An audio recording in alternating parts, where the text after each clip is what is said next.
ஜல்லிக்கட்டு நடைபெற அவசர சட்டம் கொண்டு வர வேண்டும் என்று பிரதமருக்கு மதிமுக பொதுச் செயலாளர் வைகோ கடிதம் எழுதியுள்ளார். இது தொடர்பாக தந்தை டிவிக்கு தொலைபேசி வாயிலாக அவர் அளித்துள்ள பேட்டியை பார்ப்போம்.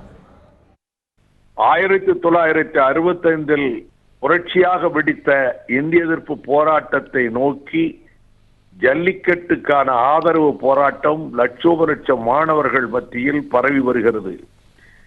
தமிழர்களின் பண்பாட்டின் கலாச்சாரத்தின் மீது நடத்தப்பட்ட தாக்குதலாகவே மாணவர்கள் கருதுகிறார்கள். அரசியல் கட்சிகளை சாராத மாணவர்கள் பட்டாளம், ஆண்கள் பெண்கள் அனைவரும் இப்போராட்டத்தில் ஈடுபட்டு வருகின்றனர். பிரதமர் அவர்கள் கவனத்துக்கு நான் கொண்டு வர விரும்புவது, இந்த ஜல்லிக்கட்டு போட்டி ஆயிரக்கணக்கான ஆண்டுகளாக ஏறு தழுவுதல் என்ற பெயரில் நடக்கிறது. தழுவுதல் என்றால் எம்ப்ரேசிங் த புல்ஸ், அதை காயப்படுத்துவதல்ல. அவங்க சிறு காயம் கூட கிடையாது. இதில் யார் குற்றவாளி? இந்த ஜல்லிக்கட்டு தடைக்கு யார் காரணம்? சுப்ரீம் கோர்ட் தடை விதித்தது. அதுக்கு என்ன காரணம்? ஐக்கிய முற்போக்கு கூட்டணி அரசில் அன்றைய காங்கிரசும் அந்த அமைச்சரவையில் பங்கேற்ற திமுகவும் இருந்த போதுதான் இந்த கொடிய விலங்குகள் பட்டியலோடு வீட்டு பிள்ளைகளான காளை மாடுகளும் சேர்க்கப்பட்டன.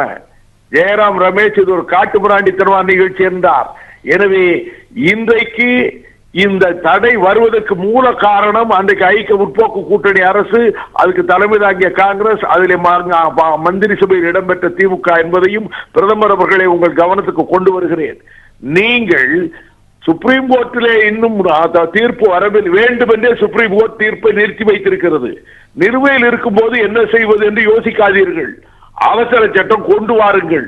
நாடாளுமன்றத்தின் இரு அவைகளிலும் அந்த அவசர சட்டத்தை நீங்கள் மசோதாவாக நிறைவேற்றிக் கொள்ளலாம். ஒரு நாள் கூட தாமதம் செய்யாதீர்கள்.